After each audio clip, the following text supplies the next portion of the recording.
ونستعينه ونستغفره ونؤمن به ونتوكل عليه ونعوذ بالله من شرور أنفسنا ومن سيئات أعمالنا من يهده الله فلا مضل له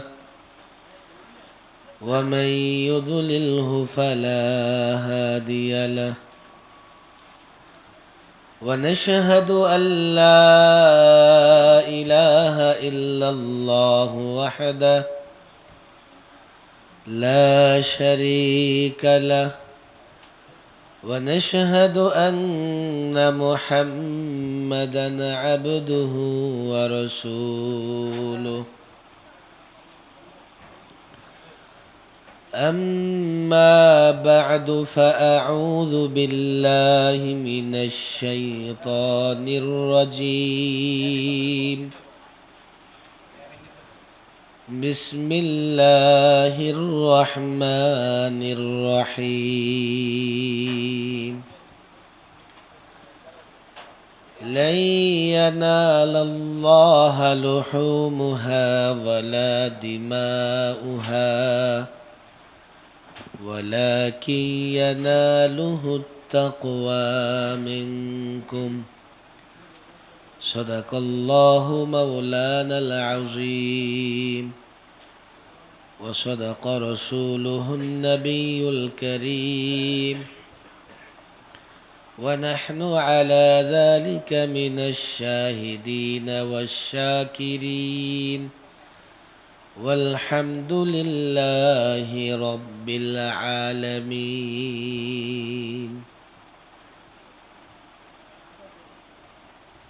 التنظيم দারুল উলুম মাদ্রাসা কর্তৃক আয়োজিত আজকের এই মুবারক মাহফিলে উপস্থিত উলামায়ে কেরাম, যুব সমাজ, ছাত্র ভাইয়েরা,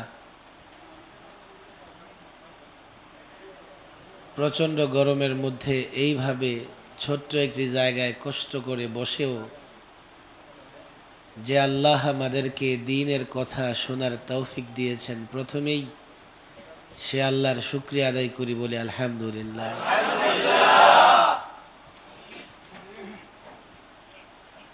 জায়গা ছোট্ট, প্রচণ্ড রকমের গাদাগাদি করে বসে আছেন আপনারা, আর আমিও নানা সমস্যায়, নানা জটিলতায় জর্জরিত। দীর্ঘ আলোচনা করব না, আর আপনাদের জন্যও দীর্ঘ সময় এইভাবে বসে আলোচনা শোনা সম্ভব না, কষ্টকর হবে। তারপরেও দুটি বিষয়ে সংক্ষিপ্তভাবে কয়েকটি কথা আপনাদের সামনে বলবো ইনশাআল্লাহ।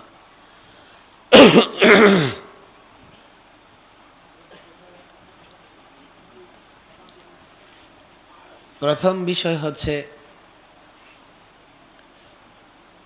এই প্রতিষ্ঠান প্রসঙ্গে। এই মাদ্রাসা দারুল উলুম আর তানজিম মাদ্রাসায় যারা পড়বে, পড়াশোনা করবে, তাদের বিষয়ে কয়েকটা কথা আমাদের মনে রাখা দরকার। বিস্তারিত আলোচনা যেহেতু আমি করব না, সেহেতু আপনাদের মনোযোগ আমি আকর্ষণ করি এইভাবে যে বর্তমান সময়ে আমরা যদি একটু চিন্তা করি, সামান্য সময় চিন্তা করি, ব্যাপারটা হলো কি, আমরা যখন সমস্যায় পড়ি, চিন্তিত হই, হতাশ হই, কিন্তু কেন সমস্যায় পড়লাম, কি কারণে আমার এই সমস্যা হচ্ছে, এ নিয়ে চিন্তা করি না।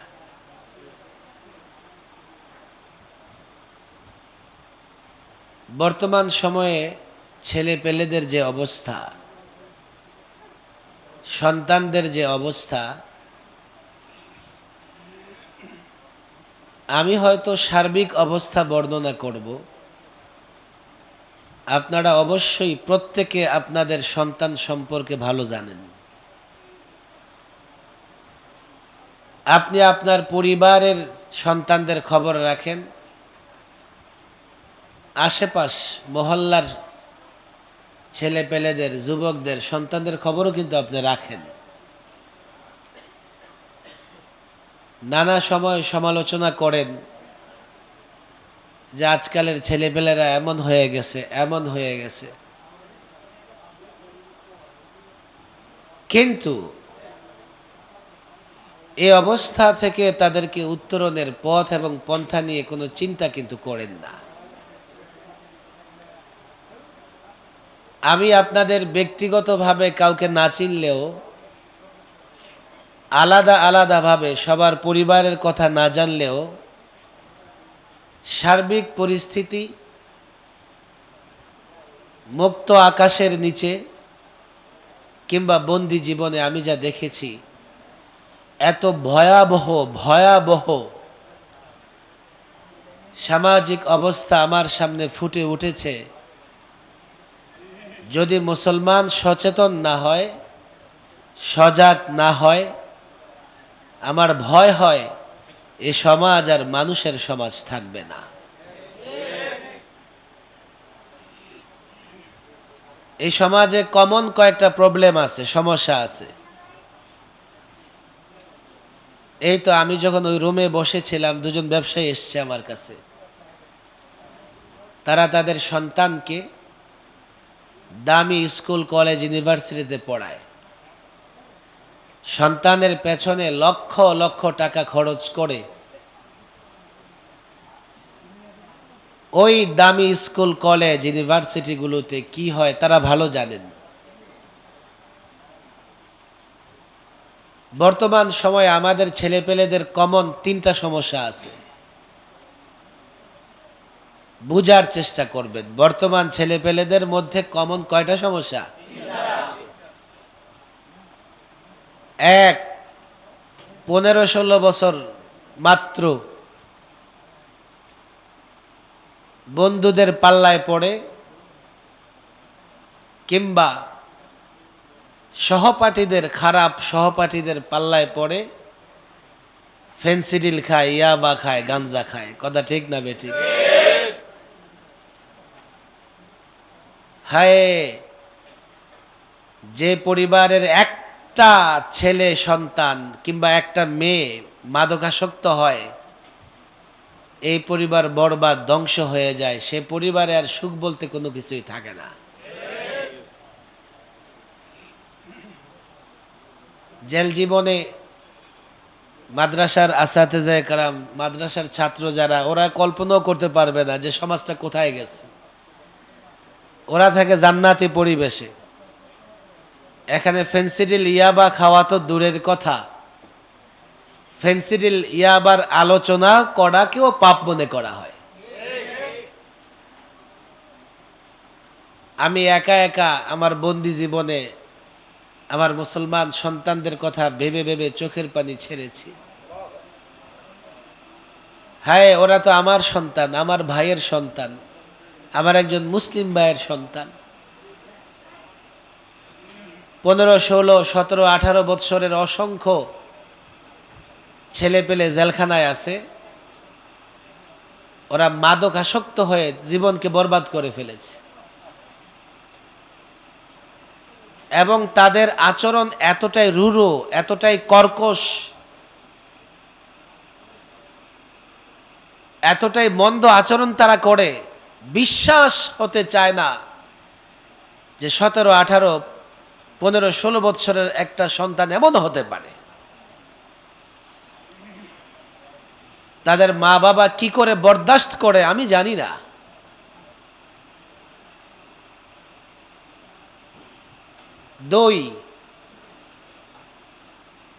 টিনেজ বয়স, এই বয়সে ছেলেরা স্কুলে কলেজে পড়ে অবৈধ প্রেম ভালোবাসায় জড়ায়া পড়ে। আপনি দেখেন আমি জানি না আসলে এই অবৈধ প্রেম ভালোবাসা ব্যভিচার কতটা, তবে আমি যতটুকু আন্দাজ করতে পারি আপনাদের মুখে শুনে, আমার মুসল্লিদের মুখে শুনে, এমন কোনো ঘর পাওয়া যাবে না যেই ঘরে শয়তানের ধোকায় পড়ে কোনো যুবক যুবতী অবৈধ প্রেম ভালোবাসায় জড়ায় নাই। হায় রে, আজকাল অবৈধ প্রেম ভালোবাসায় স্কুল কলেজ ইউনিভার্সিটিতে জড়ানোকে স্মার্টনেস মনে করা হয়। যদি কোনো যুবকের গার্লফ্রেন্ড না থাকে তো অন্য বন্ধুরা তাকে তিরস্কার করে যে তুই আসলে স্মার্ট না, তোর আসলে কিছুই নাই। আর যার দুটা চারটা গার্লফ্রেন্ড থাকে তাকে বাহবা দেওয়া হয়, তাকে সাবাস ধন্যবাদ থ্যাংক ইউ বলা হয়। কথা ঠিক না বেঠিক?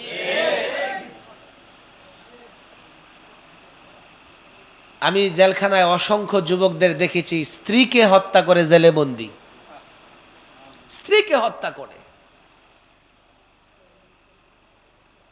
কেন তুমি স্ত্রীকে হত্যা করেছ? কারণ হিসেবে অধিকাংশ যুবকেরা মুখে আমি শুনেছি যে হুজুর আমি তার স্বামী, অথচ সে পরকীয়ায় লিপ্ত।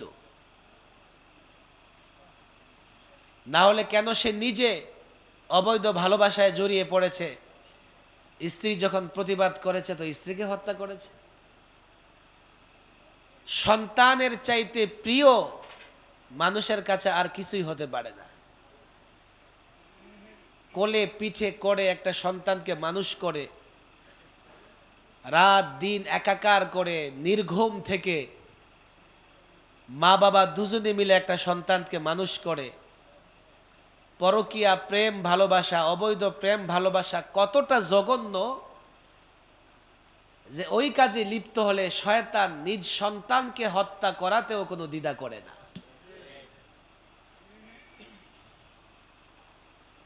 রেজাল্ট, মাদকাসক্ত হয়ে যাচ্ছে আমার আপনার সন্তান, অবৈধ প্রেম ভালোবাসায় জড়িয়ে পড়ছে আমার আপনার সন্তান।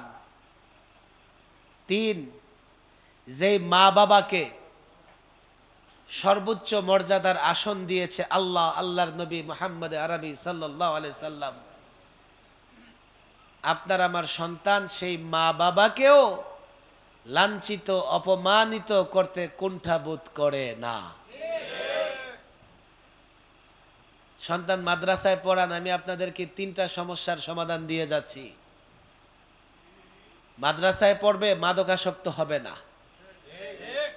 মাদ্রাসায় পড়বে, অবৈধ প্রেম ভালোবাসায় জড়াবে না। বলবেন হুজুর মাঝে মধ্যে তো পত্রিকায় দেখি অমুক জায়গায় অমুক অমুক মৌলবী এটা করছে ওটা করছে। আরে ভাই, যদি ঝড় তুফান শুরু হয় সব দুর্বল ঘর পড়ে না কিছু ভালো ঘরও পড়ে যায়? ঝড় তুফান আসলে সব দুর্বল গাছগুলাই পড়ে যায় না বড় ওচা মজবুত বট গাছের মতো গাছ উপড়ে যায়? সমাজে যখন বেহায়াপনা উলঙ্গপনা ছড়ায়া পড়ে, শুধুমাত্র ওই মাদকাসক্ত ছেলেটি আক্রান্ত হয় এমন না, হাজী সাহেবের ছেলে, মাওলানা সাহেবের ছেলে,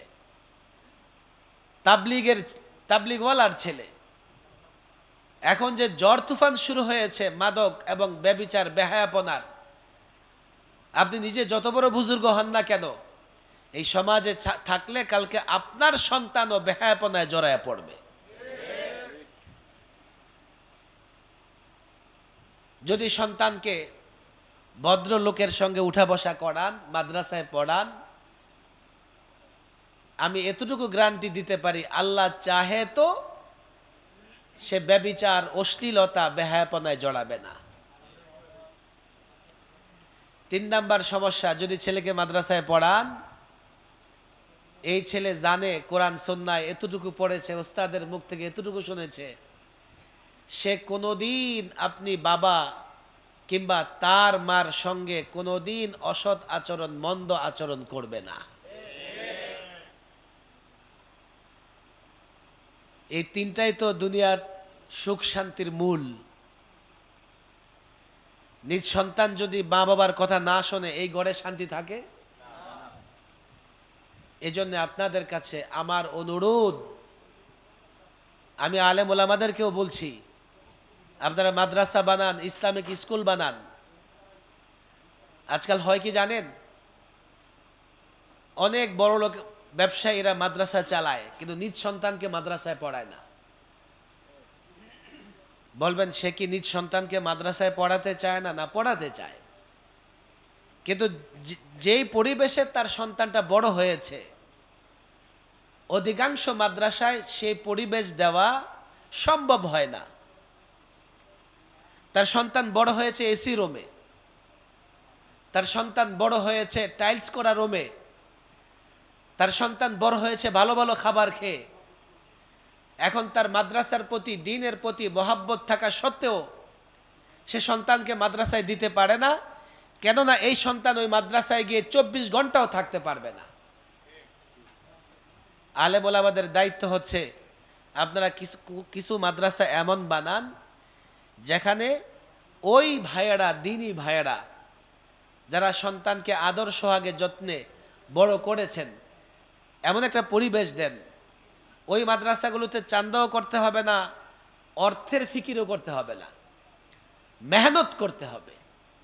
মেহনত করে করে, আমি বলি না তাদেরকে আপনি আলেম বানানোর জন্য দাওরায়ে হাদিস মাদ্রাসা খুলে ফেলেন। আপনি এতটুকু করেন, 3-4 বছরের একটা কোর্স করেন, বাংলা, ইংরেজি, কোরআন সব পড়বে।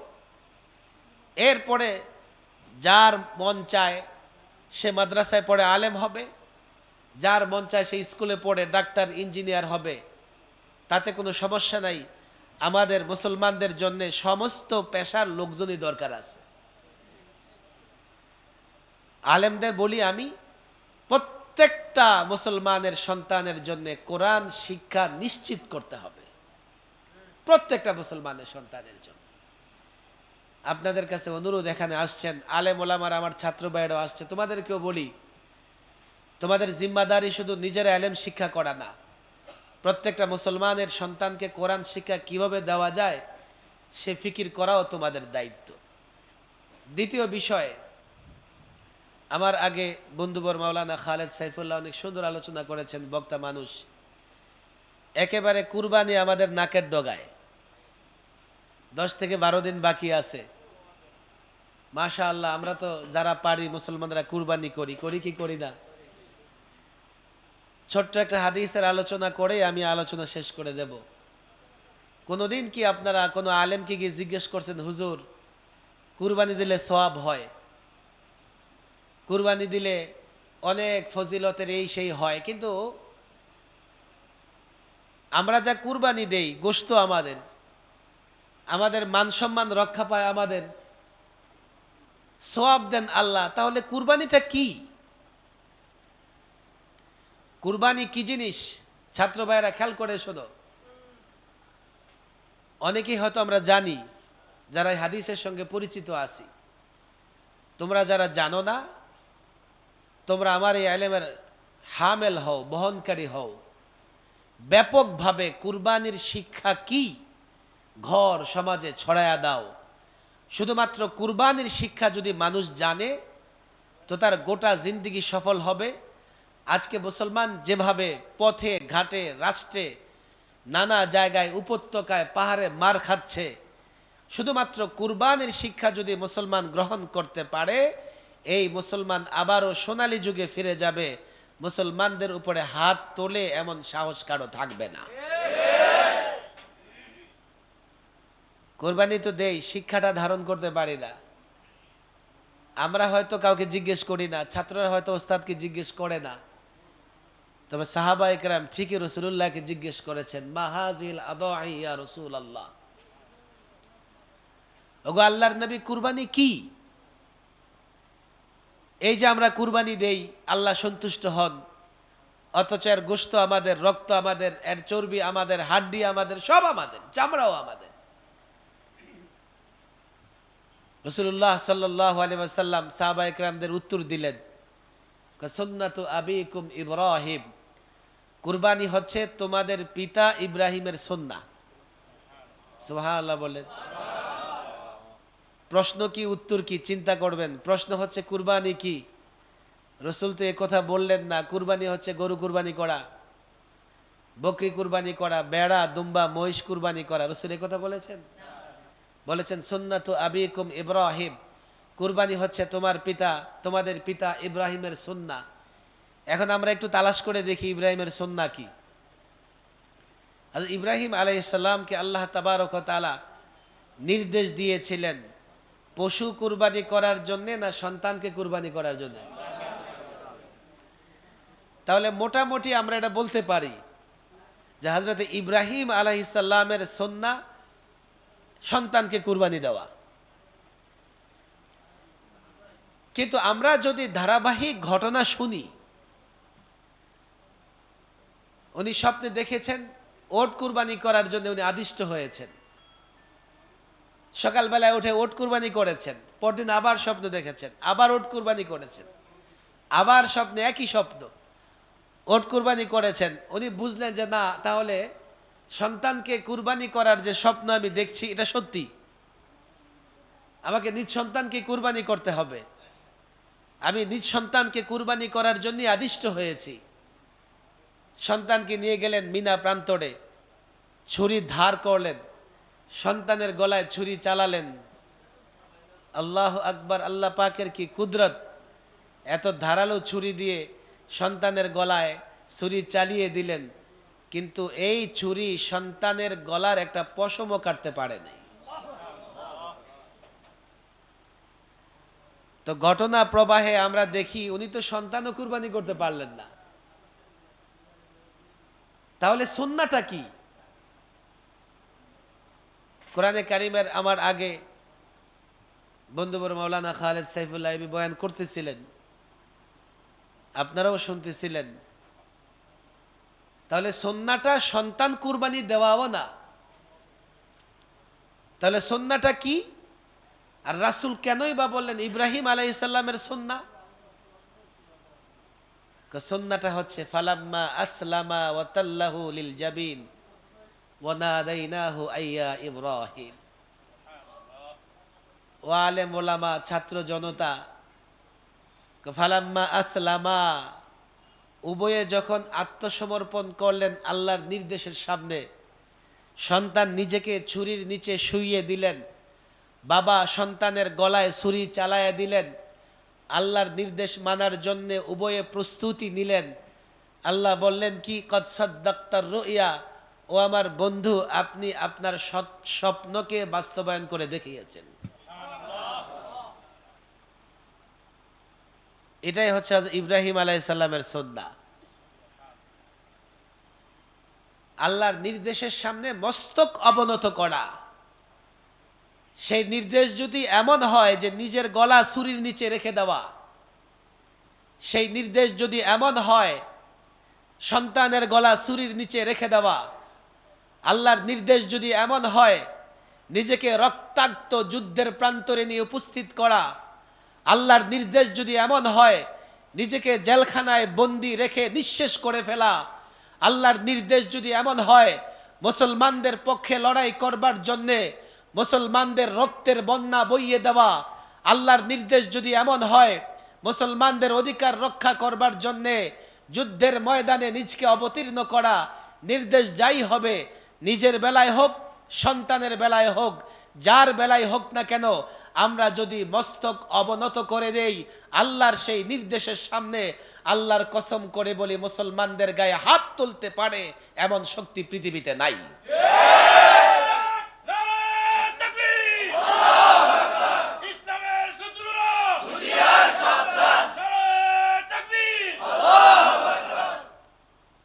সমস্যাটা আমাদের এই জায়গায়, শুধু কুরবানির বেলায় পশু জবাই করি, নফসকে জবাই করতে পারি না আমরা। নফস আমাদের শয়তানের কথায় চলে, আল্লাহর কথায় আমাদের নফস চলে না। যে তার নিজ সন্তানকে কোরআন শিক্ষা দিতে পারলো না, সেই তার সন্তানকে ইসলামের জন্যে কুফফার মুশরিক দেশদ্রোহী, ইসলাম দ্রোহী কোন শক্তির সামনে সন্তানকে আগে বাড়িয়ে দেবে না, কোনোদিন হবে না। কুরবানির শিক্ষা তো কত ব্যাপক। এই জন্য আজকে দেখেন, আপনাদেরকে বলি, মুসলমানদেরকে আমি বলি, আপনারা কুরবানির শিক্ষাটাকে ধারণ করেন, আল্লাহর নির্দেশের সামনে মস্তক অবনত করেন। না হলে হাজার গরু কুরবানি করলেও এই কুরবানিতে কোনো ফায়দা হবে না, গোশত খাওয়া ছাড়া। ওলামাদের প্রতি আমার অনুরোধ, আপনারা এইভাবে ব্যাপকভাবে কুরবানির শিক্ষা প্রচার করেন। অনেক কষ্ট করে আপনারা বসে আছেন এই মাদ্রাসায়, নিজ সন্তানকে দেবেন। এখানে যারা আছে সবাই তো এলাকারই।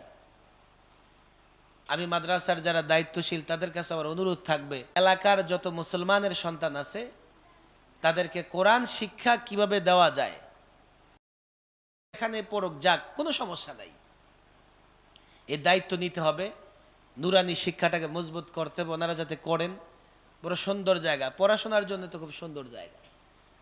এইভাবে প্রত্যেক গলিতে অলিতে মাদ্রাসা হওয়া দরকার, তাহলে না ওই মহল্লার ছেলেরা পড়তে পারবে। যদি 2-4-5 কিলোমিটার পর পর মাদ্রাসা হয় তো মহল্লার ছেলেরা পড়বে কোথায়? বিশেষ করে 5 বছর, 6 বছর, 7 বছরের বাচ্চাদেরকে তো দূরে দেওয়া যায় না। মহল্লা ভিত্তিক এইভাবে নুরানি মক্তব হবে, যেখানে মুসলমানের সব সন্তানরা পড়তে পারে। আল্লাহ তাবারক ওয়া তাআলা আমাদেরকে বিষয়টা বুঝার তৌফিক দান করুন। সকলেই দুরূদ শরীফ পড়েন, সকলে দুরূদ শরীফ পড়েন। আল্লাহুম্মা সাল্লি। আর কোনো কাজ আছে?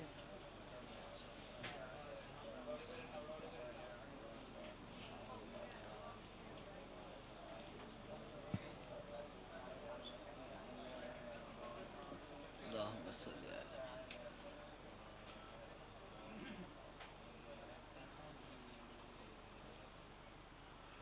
আল্লাহুম্মা সাল্লি আলা। কয়েকবার ইস্তিগফার পড়েন। আস্তাগফিরুল্লাহাল্লাযী লা ইলাহা ইল্লা হুয়া, লা হাওলা ওয়ালা কুওয়াতা ইল্লা বিল্লাহ। আস্তাগফিরুল্লাহাল্লাযী লা ইলাহা ইল্লা হুয়াল হাইয়্যুল কাইয়্যুম ওয়া আতুবু ইলাইহি। লা হাওলা ওয়ালা কুওয়াতা ইল্লা বিল্লাহ। আস্তাগফিরুল্লাহাল্লাযী লা হাওলা ওয়ালা কুওয়াতা। اللهم أنت السلام ومنك السلام وتباركت يا ذا الجلال والإكرام. ربنا ظلمنا أنفسنا وإن لم تغفر لنا وترحمنا لنكونن من الخاسرين. ربنا لا تزغ قلوبنا بعد إذ هديتنا وهب لنا من لدنك رحمة إنك أنت الوهاب. اللهم أنت ولينا أنت مولانا أنت إلهنا فانصرنا على القوم الكافرين وانصرنا على القوم المنافقين وانصرنا على القوم الظالمين. আল্লাহ তাবারক ওয়া তাআলা দীর্ঘ সময় ওয়াজ এবং নসিহতের পরে আমি গুনাহগার বান্দা, আয় আল্লাহ তোমার নেককার বান্দাদেরকে সঙ্গে নিয়ে তোমার দরবারে হাত তুলেছি। আয় আল্লাহ, হজের মাস, একটি নতুন প্রতিষ্ঠিত দ্বীনি মাদ্রাসায় বসে তোমার দরবারে হাত তুলেছি। মালিক, তুমি আমাদের এই হাত দুখানা কবুল করে নাও। আল্লাহ, আমরা যারা সন্ধ্যার পর থেকে এতক্ষণ বসে আছি, আমাদের প্রত্যেককে তুমি তোমার দ্বীনের জন্য কবুল করে নাও। আল্লাহ তাবারক ওয়া তাআলা আমাদের প্রত্যেকের আমলগুলো কবুল করে নাও। আমাদের রিজিকে তুমি বরকত দান করো। আমাদের মধ্যে যারা অসুস্থ, সুস্থ করে দাও। যারা পেরেশানিতে আছে, পেরেশানি দূর করে দাও। যারা অভাব অনটনে আছে, তাদের জন্য ইজ্জতের রিজিকের ব্যবস্থা করে দাও। আল্লাহ তাবারক ওয়া তাআলা আমাদের মধ্য থেকে যারা বিদায় নিয়ে গেছে, তোমার ডাকে সাড়া দিয়ে কবরে চলে গেছে, মালিক, প্রত্যেকের কবরকে তুমি জান্নাতের বাগান বানায় আলাও। আল্লাহ তাবারক ওয়া তাআলা এই মাদ্রাসাকে কবুল করে নাও। এই মাদ্রাসার যত হাজত আছে তুমি গায়েব থেকে ব্যবস্থা করে দাও। মাদ্রাসার প্রত্যেকটা উস্তাদকে তুমি কবুল করে নাও, প্রত্যেকটা ছাত্রকে তুমি কবুল করে নাও। আল্লাহ এই মহল্লাবাসীকে তুমি তোমার দ্বীনের জন্য কবুল করে নাও। আল্লাহ মাদ্রাসাকে তুমি এলাকার হেদায়েতের জরিয়া বানায়া দাও। মাদ্রাসার প্রত্যেকটা ছাত্রকে তোমার কোরআন তোমার কালাম শিক্ষা করার তৌফিক দাও। আল্লাহ তাবারক ওয়া তাআলা সকল মুসলমান বাংলাদেশ সহ পৃথিবীর আনাচে কানাচে যারা আছে সমস্ত মুসলমানদের ঈমান আবরু ইজ্জত তুমি হেফাজতের ব্যবস্থা করে দাও। আল্লাহ দেশটাকে তুমি হেফাজত করো। আল্লাহ দেশের প্রত্যেকটা মানুষকে তুমি হেফাজত করো। আল্লাহ আমাদেরকে দ্বীনের কথা বলার, আল্লাহ দ্বীনের পথে চলা তুমি সহজ করে দাও। ربنا آتنا في الدنيا حسنة وفي الآخرة حسنة وقنا عذاب النار سبحان ربك رب العزة عما يصفون وسلام على المرسلين والحمد لله رب العالمين.